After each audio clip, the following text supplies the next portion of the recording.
صلی اللہ علیہ وسلم۔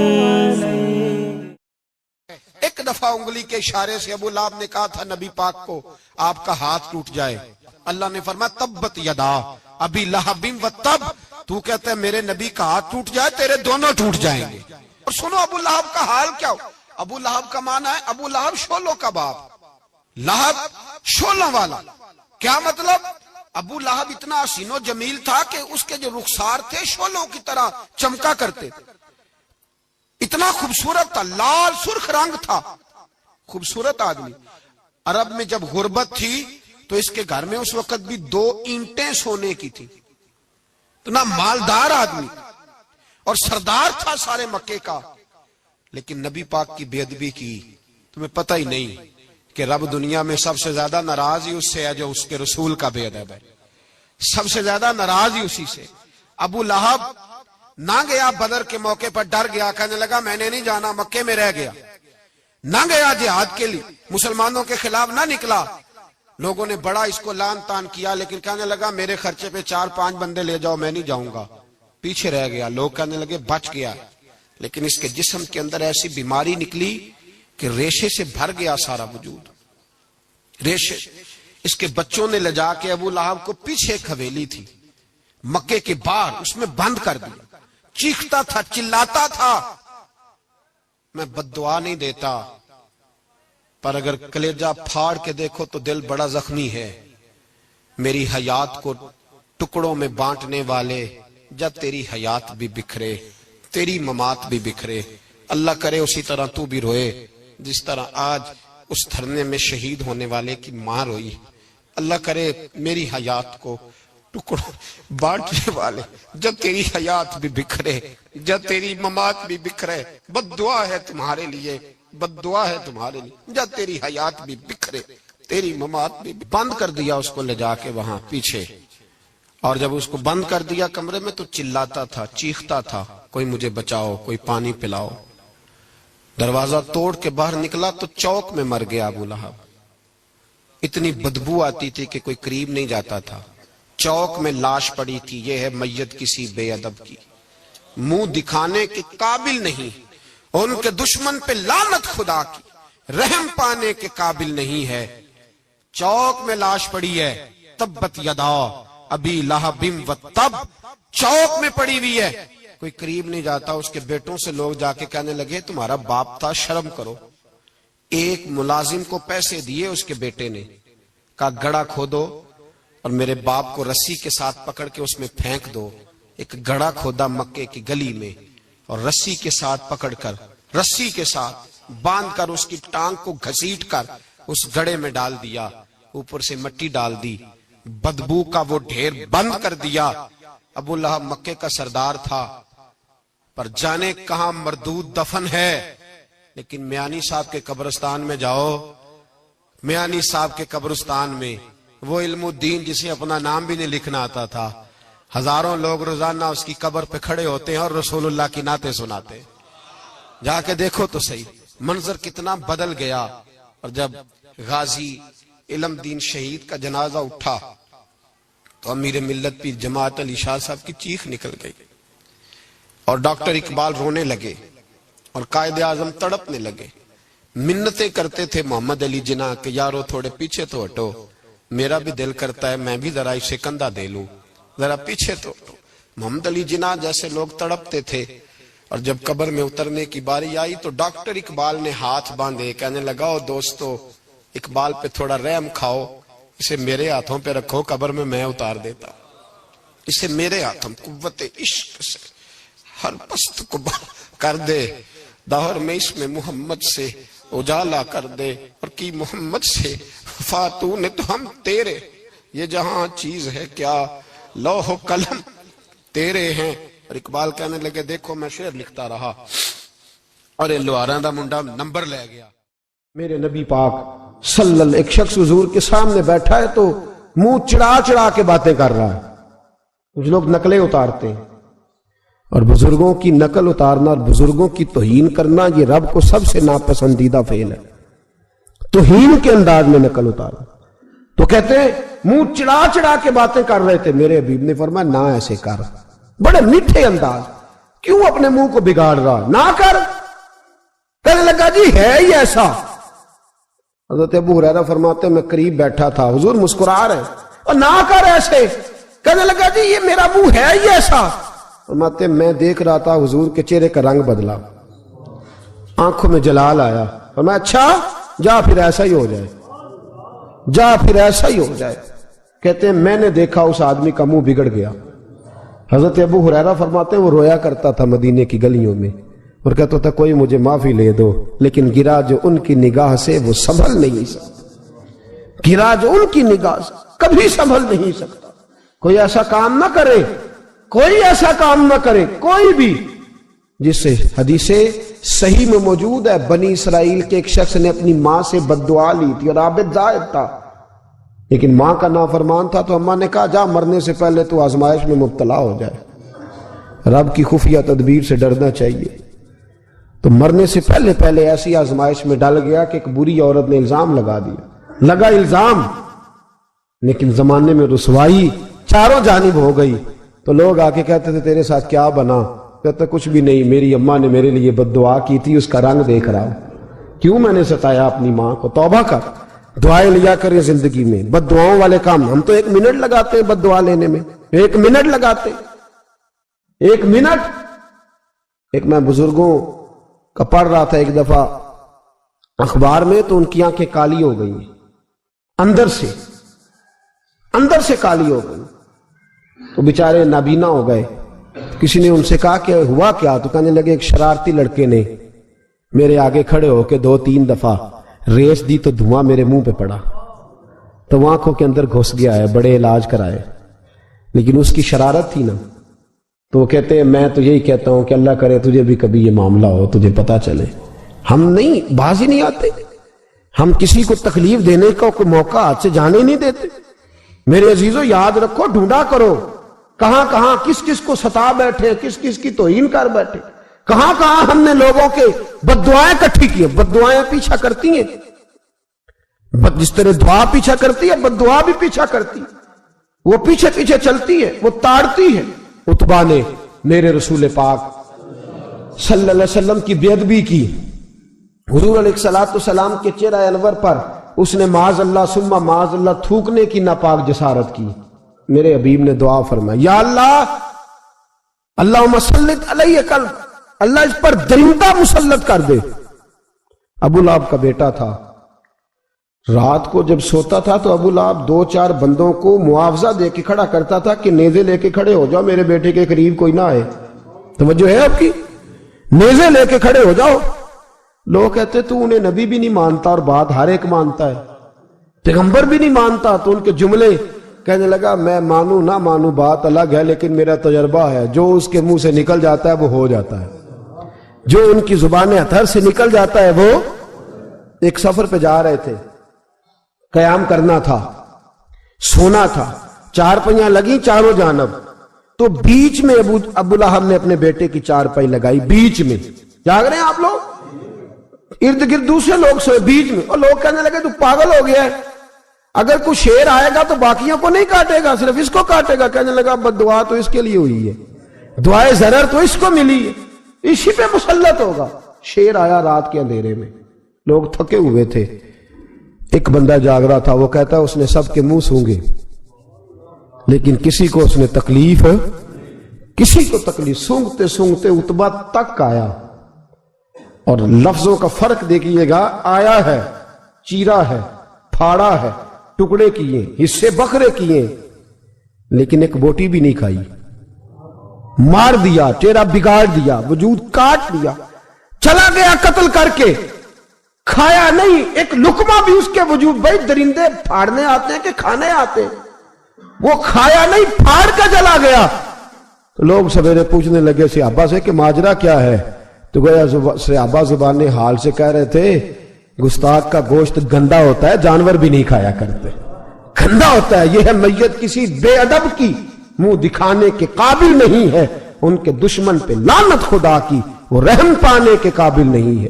میرے رسول پاک صلی اللہ علیہ وسلم کی زبان اطہر سے اگر کبھی کسی شخص کے لیے ایسا جملہ نکل گیا تو پھر اس نے بھی اس کا پیچھا کیا، لیکن میرے حبیب نے دعائیں ہی دی ہیں۔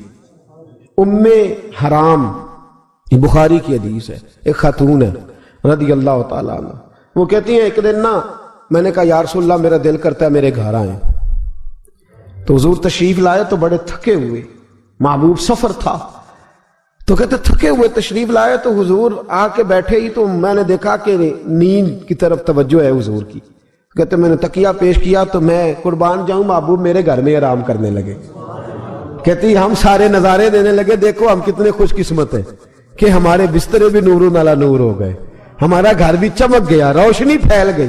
کہتے ہیں حضور سوئے جب اٹھے نا تو مسکرا رہے تھے، حضور اٹھے تو اس زمانے میں کوئی تصور نہیں تھا بیڑی بیرے کا، کشتی جو سمندر میں چلتی ہے اس کا تصور ہی نہیں تھا، ابھی قریب قریب نہیں بنتی تھی وہ کشتیاں، دور دور علاقوں میں بنتی تھی، اور اگر بنتی بھی تھی تو ان میں بیٹھ کے مجاہد نہیں جاتے تھے، مجاہد خشکیوں کے رستے جایا کرتے تھے۔ بی بی کہتی ہیں حضور اٹھے تو مسکرا رہے تھے، تو میں نے کہا حضور آپ کیوں مسکرا رہے ہیں، خیر تو ہے؟ تو نبی پاک نے فرمایا میں نے دیکھا ہے سوتے ہوئے کہ میری کچھ امت کشتیوں پر بیٹھ کے بھی کافروں کے خلاف جہاد کرے گی، دریاؤں میں بھی، اقبال نے کہا نا دشت تو دشت ہے دریا بھی نہ چھوڑے ہم نے، بحر ظلمات میں دوڑا دیے گھوڑے ہم، کشتیوں میں بھی جہاد کرے گی میں نے دیکھا ہے۔ تو کہتی ہے میں نے فٹافٹ کہا یا رسول اللہ مجھے بھی شامل کر دے ان میں، حضور مجھے بھی ان میں، حضور ذرا جلدی جلدی، دیکھا جو ان کو بانٹتے تو میں نے بھی بڑھ کے پیار سے دستے عطا کے سامنے دستے طلب بڑھا دیا، میں نے بھی آگے بڑھ کے کہا حضور تھوڑی خیر ادھر، حضور مجھے بھی شامل کر دے، کہتے پہلے بوڑھی تھی، نبی پاک نے ہاتھ اٹھائے کہ یا اللہ اس کو بھی ان میں شامل کر دے۔ اب فرماتے ہیں سرکار کا وصال ہوا، کوئی جہاد نہیں ہوا سمندر والا، حضرت ابو بکر کے زمانے میں کوئی جہاد نہیں ہوا سمندر والا۔ مجھے لوگ کہتے تو نے مرنا کب ہے، میں نے کہا جب تک کشتی والا جہاد نہیں ہو جاتا، جب تک کشتی والا، جو دن کو کہہ دیا دن ہے تو دن نکل آیا، جو شب کو کہہ دیا شب ہے تو رات ہو کے رہی، خدا نے ان کی زبان کو وہ اختیار دیا جو نکلی منہ سے ان کے وہ بات ہو کے رہی۔ فرمایا جب تک کشتی والا جہاد نہیں ہوتا میں نے مرنا۔ تو پھر بابے کو کہنے دو نا عرش فرشتے بانگا ملیاں، مکے پہ گئی شور، اور بلے شاہ ایسا نہیں مرنا، گالی بکی بلے شاہ ایسا نہیں مرنا ہے، مر گیا ہی کوئی اور تے بارش شاہ کدو مر دے جنہ کیتیاں نیک کمائیاں نے، بات ہی ختم کر دی، او کدو مر دے جنہ کیتیاں نیک کمائیاں نے۔ حضرت سلطان باہو رحمت اللہ علیہ فرماتے ہیں کامل پیر اونا دے باہو قبر جنہ دی جیوے، فرمایا میں نہیں مرتی، حضرت اسرائیل نہیں آتے وہ چھو کے گزرے گئے، کہتے بہنیں بھی چلی گئیں، بھائی بھی چلے گئے، خامد بھی چلا گیا، بچے بھی کئی گئے، اور میں اسی حالت میں۔ حضرت ابو بکر صدیق کا وصال ہوا، حضرت عمر کا وصال ہوا، حضرت عثمان کا، گن رہے ہیں آپ لوگ، حضرت ابو بکر کے 2.25 سال، حضرت سیدنا عمر فاروق کے کم و بیش 10 سال، حضرت عثمان غنی کے تقریباً 11.5 سال، کتنا عرصہ ہو گیا؟ کہتی ہیں کوئی، پھر حضرت علی کے 4.5 سال۔ بی بی کہتی ہے میں تر و تازہ تندرست کی تندرست، لوگ پہتے ہو بی بی تیرے ساتھ والے سارے چلے گئے، تو کب جائے گی؟ تو میں کہتی ساڑھے نبی دی زبان، ساڑھے نبی دی زبان، ساڑھے واسطے قرآن، میں کیسے جاؤں، ابھی جہاد ہی نہیں ہوا۔ کہتے ہیں خلفائے راشدین نے پردہ کیا، حضرت امیر معاویہ کا دور آیا، اور حضرت امیر معاویہ نے قسطنطنیہ کے لیے جب مجاہد بھیجے تو سمندر کا رستہ تھا، کہتی ہیں جب سواریاں جانے لگی تو کہنے لگے کچھ بیویوں کی بھی ضرورت ہے کھانا پکانے کے لیے، کہتی ہے میں ہاتھ بھی کھڑا کرتی رہی، درود بھی پڑھتی رہی، اور محمد کی صداقت پر شکر بھی ادا کرتی رہی۔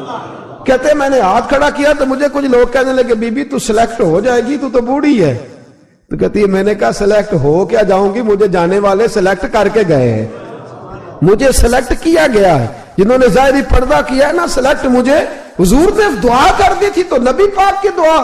فرماتی ہیں ہم نے کشتی میں بھی بیٹھی، جہاد بھی کیا، اور جس دن وہ جہاد ختم ہوا حضرت ام حرام کا وصال ہو گیا، تو لوگوں سے پوچھتے بی بی چلی گئی، کہنے لگے ہاں مصطفیٰ کا کیا ہوا وعدہ جو پورا ہو گیا ہے، میرے محبوب نے جس کو دعا دے دی